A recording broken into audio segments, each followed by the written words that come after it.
So once you've broken down your 4 fillets, you can always save the bones, clear out the roe and whatever guts may be left, and you can actually use the bones to make a really wonderful fish soup or fish stock, which will last for months in your freezer. So what we're gonna do now is we're gonna clear off our station a little bit, and we're gonna actually take the skin off. For flounder, skin isn't really that tasty, not really the best thing, so we really wanna make sure we get the skin off. When skinning a fish, it's kind of one of the trickier things you can possibly do because it's kind of counterintuitive with what you're supposed to do with a knife. So what we're actually going to do is we want to try and get all the skin off and not affect any of the meat.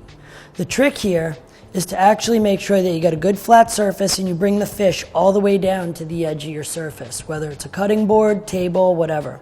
You're going to take your knife and just come in at a little bit of a 45-degree angle close to the tail and just go in down to the skin. And you'll see what I've done is I've created a little bit of a hook.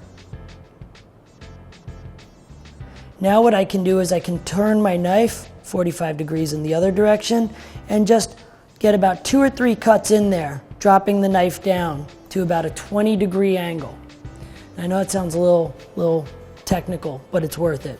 Once you get down to that point, hold the knife fairly still.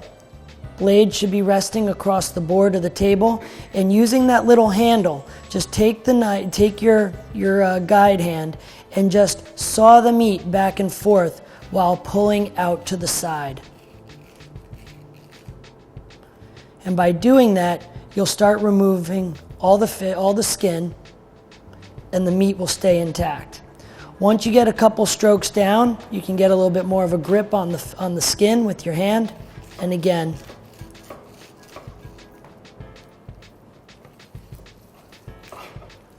you should be able to take the skin right off. Those little pieces at the top, that little mohawk, should peel right off. You can always use your knife, just take a little bit more off of that. And what you'll end up with is your nice fillet without skin.